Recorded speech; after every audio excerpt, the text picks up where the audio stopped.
in the spotlight. And of course, you already know we are your hosts on the show today. My name is Eunice Olaleye. And I'm Nelly Iguano. And it's good to have you with us on Celebrity Chitchat. Hi, Dottie the Deity. How are you doing today? I'm fine. Hi, good morning. It's a beautiful Monday morning. I'm excited. I'm ready to, Yeah, take the week. See, so yeah, good. Thanks for having me. love new energy, new week. It's good to have you join us live on Celebrity Chit Chat with Nigerian Tribune Yeah. TV. But before we proceed, a short clip will be displayed in just a few seconds. Thank you. For another interesting episode of Celebrity Chit Chat today, we have a sound that feels both ancient and futuristic. He calls himself the Deity, a man that carries presence, depth, and purpose. From winning MTN Yellow Star to crafting a unique sound, he has grown from an Ibadan boy with big dreams to an artist whose music carries soul, poetry, and intention. His songs have found their way into hearts, onto big stages, and even into Nollywood screens. Ladies and gentlemen, welcome the man, the voice, the vibe, Doty the Deity.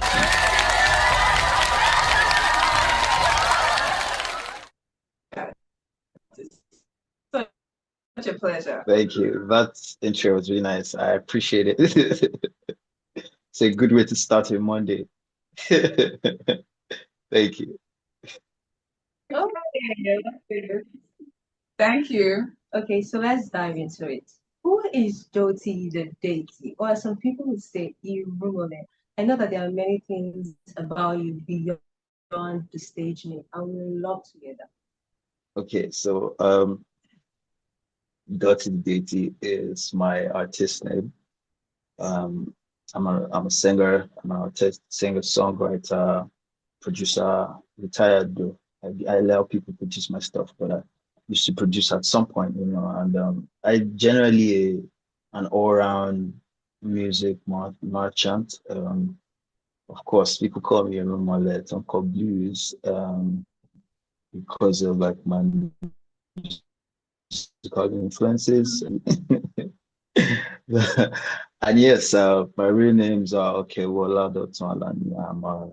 I'm a Badon boy. It was said in the intro video, so I come on normal days, I'm just a normal guy, so a few things I like, a few things I don't like. I know the things that I don't like, and I don't like them. See, but the things that I like, I go all the way for them, the people that I like. So I love people, my family, my friends. You see, so I'm just a jolly good fellow. Yes, okay. Thank you. Some of our viewers are curious to know how you came up with the name Doty the Deity. What does the name Ah, even represent? I'm sure people are curious. okay, so first of all, you need to know that actually, when you like write out my name, it's very case sensitive, especially Dotty. So I spell DOTT in all caps, and the I is in small letter, and that's probably the most significant thing to me. Where like I represent me, and I am the least important in everything. You see, I get my inspiration from God, and He's more important than whatever it is that I am or will ever become. In the equation of making things happen, even the music, I'm the least important. I bring to the table the least, material. See, I've just been helped by God and by people, and it's really not about me. Even the music is not about Mm. me, it's about the people that the music serves a purpose for. Never things that I'd be more interested in, but then the things that I do, it's not just about me, it's about myself, the people, humanity, unity, and all of that. And yes, that's for, and also the name actually comes from my name, Oladotun, but like Dotty, because I didn't want to use Oladotun. Like, I think that, oh yes, I use Dotun, but then there's already a popular Dotun first off, and then Dottie came into the picture. But the deity part is influenced by like the sound the music, the sound, and how people interact with it. I remember like when I was on the show Yellow Star, MTN Yellow Star a couple years ago, my the head wardrobe person used to call me Babalawo. Very, very interesting. He says he says you might son of Babalawo music they come about so but that I mean that was the best way he could mentally process who I was.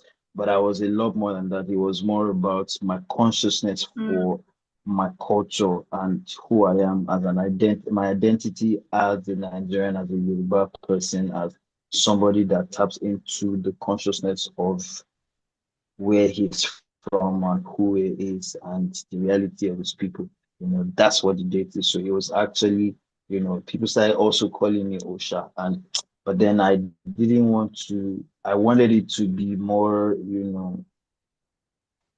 for lack of a better word, a lot more people can relate to it. So I translated Osha to Yoruba, to English. That's how the deity came about, and that also if I'm going to make it a little more, based on my faith, it's also something that aligns with what I believe, which is the Bible, the scripture. And there's a part of the scripture that says we are gods. The Bible said man was made in the image and the likeness of God himself. So if we were made in the image of God, we are also gods. How do it lesser than God, we are also gods in our own right. So that's how they take it. Does it make sense? Interesting. It does make It does sense. make sense. Thank you so much. A lot of people, for people that okay, now you guys know that the deity is gotten from Oladotu, and the deity sounds very defined. I would love to ask, you won MTN Yellow Star. At what point did you realize that this was not just talent or calling? You said this is not just a talent, but a calling. Yes. At what point did you Like, realize that your voice was not just a talent but a calling?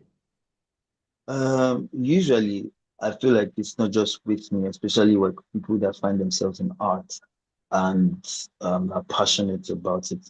It's a journey, first off. You don't wake up one morning and be like, oh, this is how I should go about it.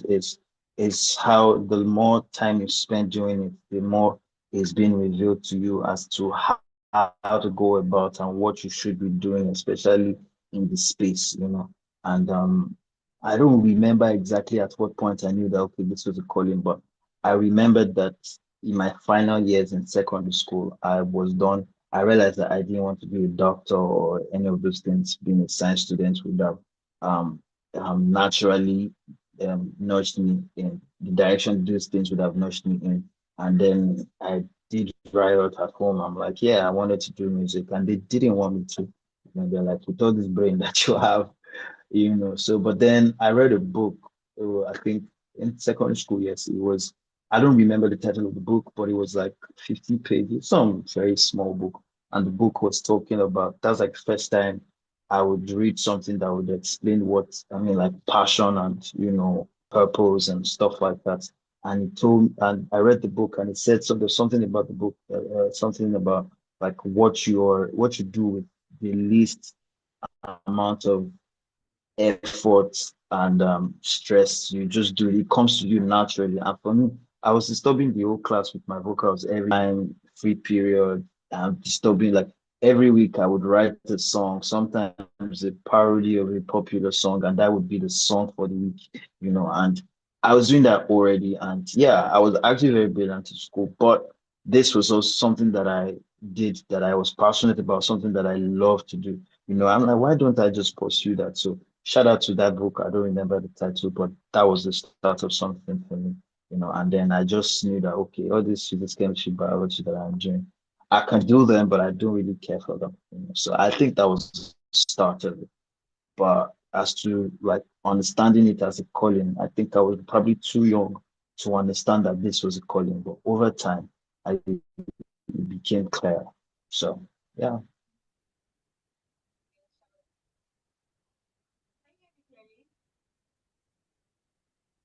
I can't hear you. Hello?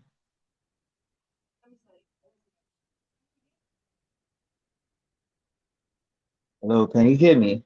Yeah, I can hear you, but faintly.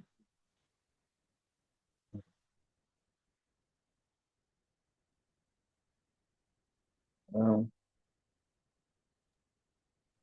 Can you hear me now? Can you hear me now? Can you hear me now? Okay, yes, I okay. can hear you now. Pass that book, okay.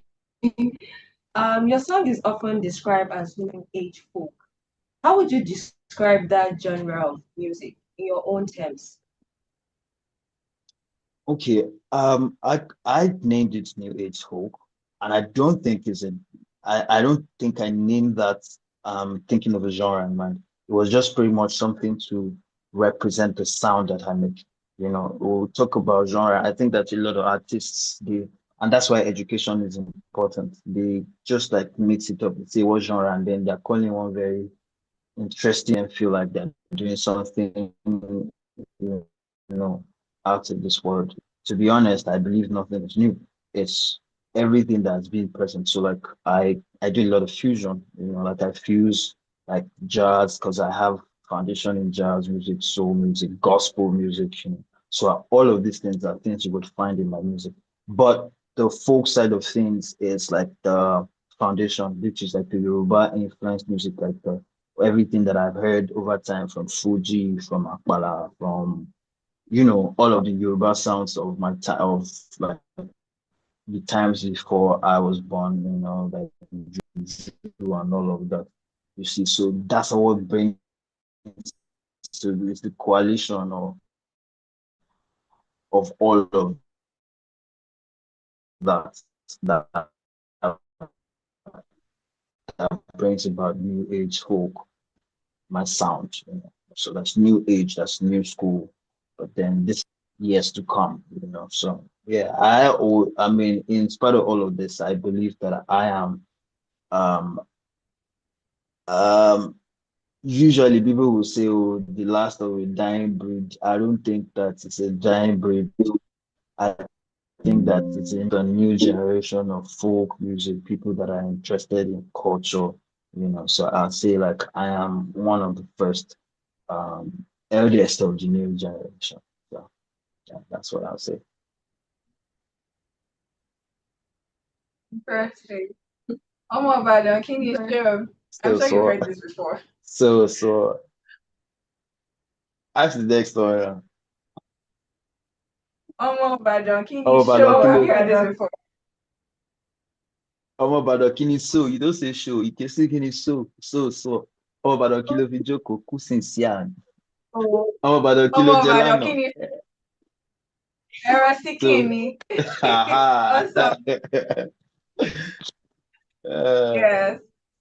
You're probably from Ibadan, and of course, you grew up in this ancient city. What has growing up in this ancient city done to shape your sound and creativity? How did it influence your sound and creativity?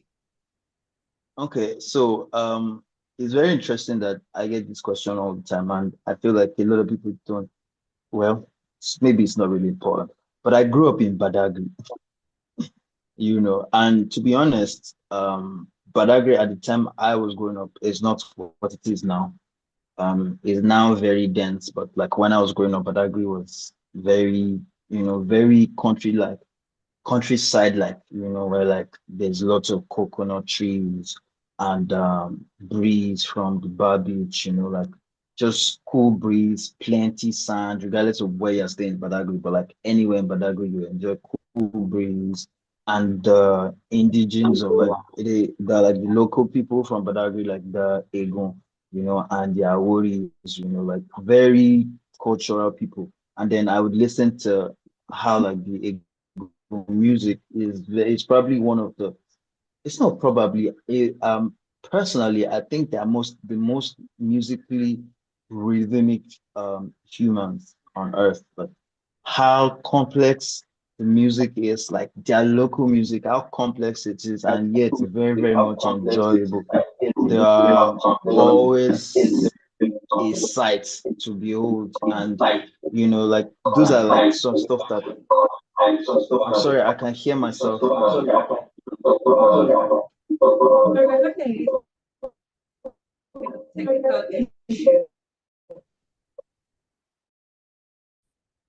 Yeah, was the foundation of like the Egun people, and also like growing up and going to a white garment church. Very, very traditional, but yet it's Lagos. So I I kind of like had like the hustle and bustle of Lagos when you go into like city properly, but I also had the calmness of the beach, in Badagry. Then moving to Ibadan in 2011. Yeah, I moved to Ibadan in 2011 for academic purpose, but I stayed back. I stayed for 8 years. Period when I realized, okay, there's something about my music, and I needed time to groom myself. I don't provided that for me. It was a very laid back place, a place where like there are loads of creatives, and Ibadan is just the perfect place for anybody pursuing art to grow up in, to live in, because there's not the pressure um of Lagos, the hustle and bustle of Lagos, where like you feel like, yo, I have to do something today, or I'm not going to survive tomorrow. I'm going to die tomorrow if I don't. In Ibadan, it's more relaxed. You are able to think, you are able to process things, you are able to assimilate things, you are able to, take your time and grow. Lagos have a way of just pushing you to just go, go, go. Ibadan, you can chill and, really work on yourself. And it's just a beautiful place, and also interacting with the locals, in Ibadan. 'Cause I'm actually a local if I sit in the right light, So Ibadan also provided me that room to grow and really build myself, rather than be in a hurry to make something out of like what I've got. So okay, or like become make money, Ibadan just gives you that time to actually grow the craft, rather than just try to make, returns from. So Ibadan avails you that opportunity. Yes. Unfortunately, Lagos, because of the way Lagos is fast-paced, it is, you are probably developed your talent 20%, and you're already trying to make, noise, and then try to make the most out of it. But Ibadan avails you the opportunity to grow it to 70%, 75, and keep growing. And then usually, if you check that in the entertainment space, anybody that you hear, most people that you hear that come from Ibadan, they're able to dominate in their whatever space they are operating in the entertainment space, because they have had time to actually develop. So Absolutely. yes, Absolutely. Absolutely. So still on sounds and creativity, you wrote your first song at age 6. Let's talk about what inspired it. What inspired your first song at age 6?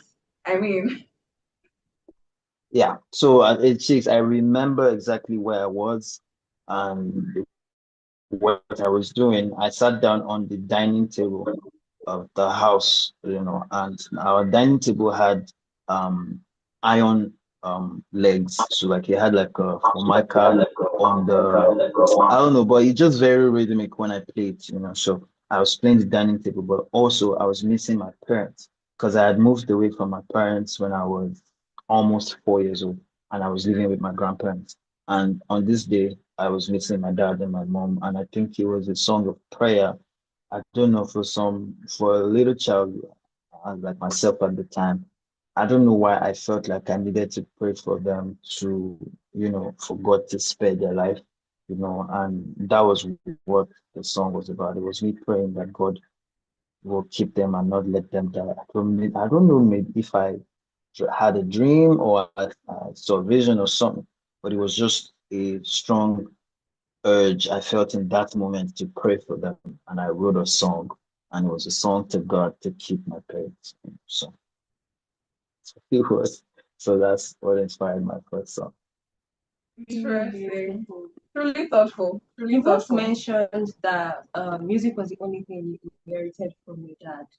How has that Yeah. influenced you in the studio? Well, first off, like I said I didn't grow up with my parents, so I didn't really know my dad until I was 17, thereabouts when I went back to Ibadan. You know, I think the week, the one day I like really sat with my dad to have a tete-a-tete was it was one Friday, and the next week he was on the sick bed and he died. You get so like the first time you would sit with your dad to ask questions about your siblings, you know, like my siblings that I don't know, because my dad was polygamous, so I had a lot of elder brothers and sisters that I'm not sure if I see them, I would immediately recognized them as my brothers, these people, and he went inside, brought our photos, and was showing me, this person is this, he's somewhere, this one is here. So I'm like, you know, I was having that kind of connection with my father for the first time. And the next week he'd die. Now, he didn't leave any inheritance per se, you know, other than the house, you know, and of course, I'm far behind, so like that's of course. But there's only one thing that I inherited from him was his collection of vinyl tapes.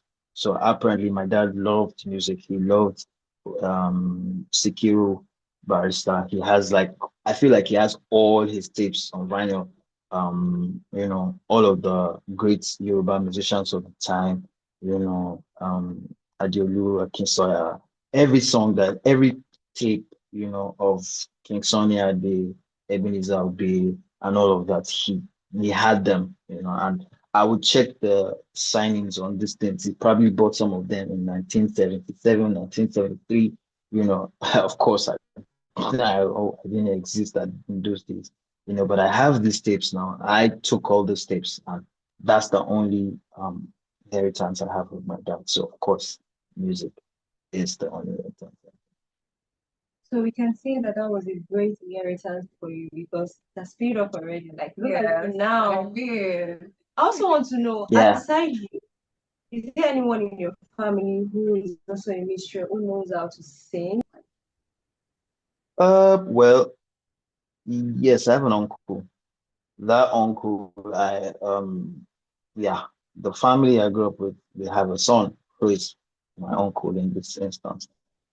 He was the first person that I would see in close proximity that would be singing. So he was singing in the choir. He was at the time they call him choir master. So he was the choir master of the church at the time, and usually in preparations for rehearsals or whatever the song the choir was going to be performing, he would be there's something called scoring. So now that's to learn the parts of like every part of the music so you can teach it. You know, so he would be scoring it on his tape cassette player, you know, radio. You know what a cassette player is. I hope you do. You know, he would be learning that, and I would sit around, I'll just sit around him. So I'm pretty much absorbing everything that he was doing. So he was the first person in close proximity outside of like watching television or listening to the radio or listening to cassettes or whatever it is. You know, he was the first human I would meet that was making music. Of course, he didn't go ahead to do it, pursue it professionally. But that was a start of that was a burst of inspiration for me. I took it further, you know. Hopefully somebody else, eventually one of my nephews and nieces, or you know, or maybe my own offspring, eventually will take it up from there. But yes, I have an uncle. So, Thank there's a you. saying that you cannot do life alone. Nobody should do life alone. And of course, you have a track record of working with people. People like Okay. Koba, Yeah. Azuko, people Okay. like Omaum. What are you working with this industry grade? What has it taught you? What major lesson has it taught you? And you're applying right now and it's helping your creativity and expressions. Yeah. It's the how so now because of what you said, I think the word I would want to use is how much of an individual they are, like complete humans, and they have like the complete idea, they have their complete identity, even in the scope of music, you know.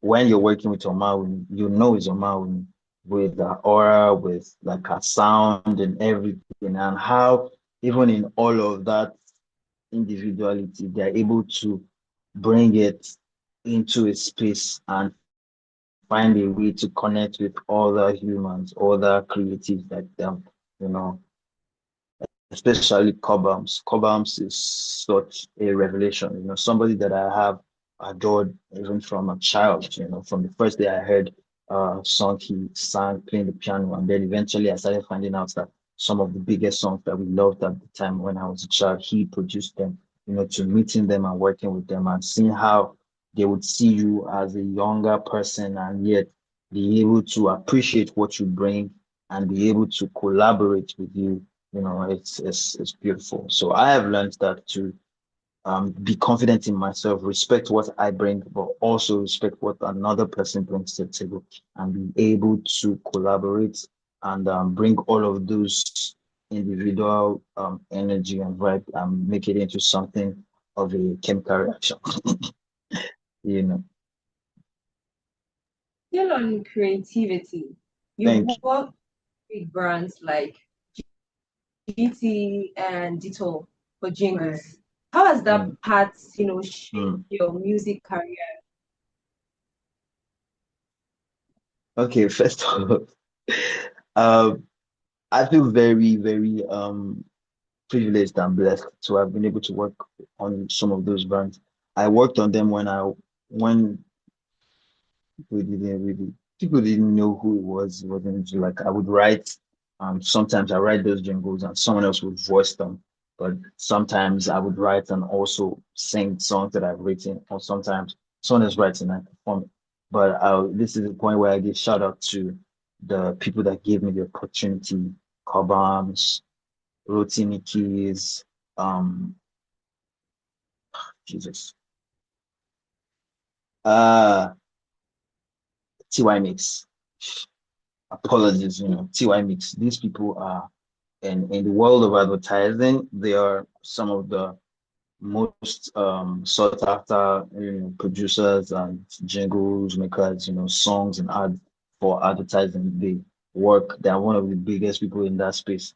And they all love what I bring, and they always reach out to me to work on some of this stuff. So I'm forever grateful to these people that made it possible for me to work, especially at the time when I really did need those gigs, you know. So there were gigs that I did to keep body and soul together while I was working on my own artistry and my craft to get it out there. So I I'm one of the few people that have a 360 career, you know, able to work, you know, like a 9 to 5 type, like you work with what you can do to make money in the like immediate time before quote and unquote what's the word now? Stardom comes around. So before I became DOTTI The Deity to everybody, I was working in the music space as someone that works in advertising, writing music for jingles for radio. They help me keep body and mind together. You know, so. Okay, some rapid fire questions for you, Dottie. Okay, If 6 year old okay. is say, You have to come again because I didn't hear that. okay, I said this is a rapid fire question. So if 6 year old Dottie saw you today, what would you say to you? Let's try you. Uh I love that. I love that. yeah, go on. Okay, Ibadan, Lagos. I'll pass. Please don't put me in trouble. I'll pass. I'm not gonna. Okay, we'll I won't honor you for answer that. that one. Continue. Studio session or live performance? Live performance. Live performance. Okay. One artist you'd love to collaborate with? Hmm. Asha and Lagbaja. Okay, interesting. Okay, what's one thing people misunderstand about you? So people think I'm quote and unquote, for lack of a better word, I'm a free thinker. I'm an agnostic. Like, oh, it's just this guy catching Oh, quotes. Yo, I'm a tongue speaking, Bible believing Christian. okay. Yeah, It must be the deity confusing them, right? I guess. Okay, one thing you can't do without in a day. Water, Water. water. Yeah, Okay. And finally, I didn't hear that one. What's the last one? red or low cut? I asking dreads or look at Yes. what can I see? See it now. Go. And we don't assume now. Don't let's assume. Ah, So we need to ask questions. okay. I don't know what to say to you. If you cannot, dreads, of course. Oh yeah, just accept us like that. Accept us like that. Thanks. Mm. Okay, so let's talk about Forever Sweet. I'm sure that February 14th you sang that song a zillion times for the audience. So what's the story behind that song? Okay. Forever Sweet is quite interesting. This is very, very interesting story. Uh, I had a neighbor who had moved to the US just before the lockdown in 2020. But then his family, that's his wife and son, were still in Lagos, So like I was neighbors with, so his wife and son were my neighbors. And it was his wife's birthday, but then obviously he's not around and he wanted to do something special for his wife. But then he didn't just want to, the regular buy gifts and all of that. He wanted to give her something, that she wouldn't imagine that she'd get. So he reached out to me to write her a song, and I wrote the song. And while I was working on the song, I was like, no, this is really too beautiful to just be for this one person. I might as well make it for everybody. So after I had written the version for the lady and I've submitted it, I've given it to, my neighbor who was my client at the time, I went back to the studio. We raised the vocals and like everything that I'd written, and I rewrote it now to serve a larger audience. Because at the time when I was working on the song, I knew that how I struggled with this. I knew that it can't just be one for just this woman. It has to. So pretty much, that's how the song came about. So I went back to the studio, rewrote the lyrics, and made it for a larger audience. And here we are today. Um, the song I put it out in 2022, and this is 4 years later. It still Yes. feels like the song I came mean, out every last. wedding party you attend, you get You to hear hear Forever forever. Sweet Valentine. And it's Of not just course. in parties, even in movies. I saw that, I mean, a Jessica, something like Good. I had the song, I was like, Yeah. wow. So you sing your songs in movies. What's the feeling like? Are Hmm. you hearing your song? It's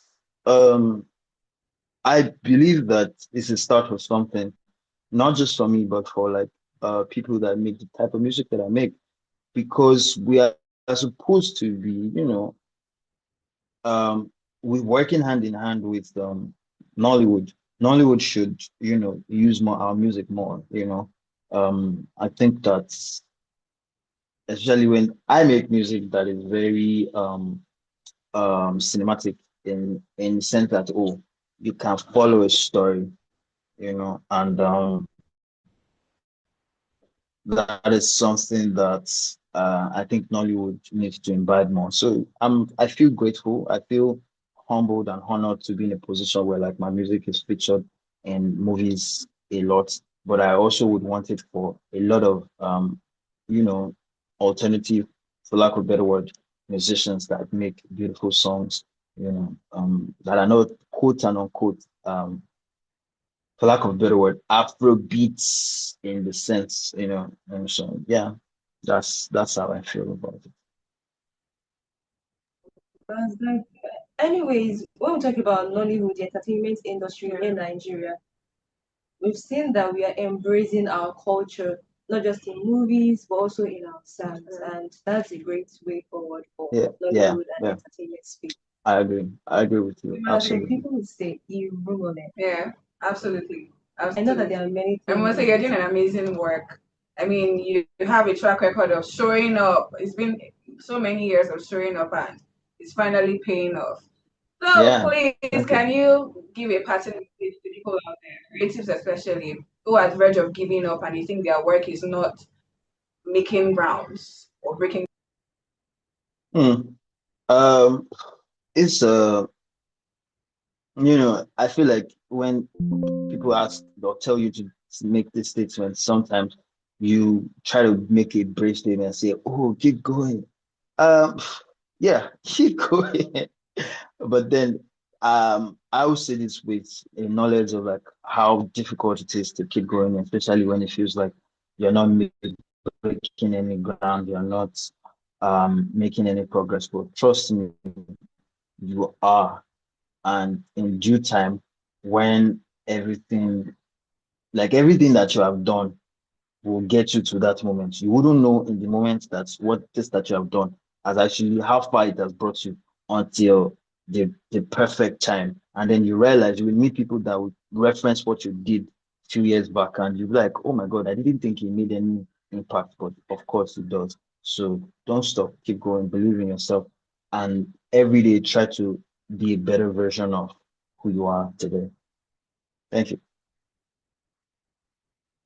Powerful, powerful message. And thank you so much. It's been an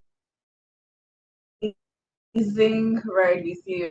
As much as we'd love to continue this conversation, we have to call live on Celebrity Thank you. Chitchat with Nigerian Thanks for having me. DOTTI. Thank you. Well, Thank you for having me. yeah, It's gonna be a beautiful week. Yeah. Bye bye. amen. Trust Bye. me, beautiful week. Yes, girl. Thank you for joining us. Thank All you. right. Yeah. Bye. All right, viewers, it's a wrap on Celebrity Chit Chat this week. As you already can tell, we brought you a fave, DOTTI The Deity. If you have any other faves that you'd like to see on the show, kindly let us know. We'll have listening ears and we will definitely listen to you. And of course, it's a wrap on Celebrity Chit Chat this week. We're your hosts, and I remain Eunice Olaleye. And I'm Nelly. Bye for now. Bye.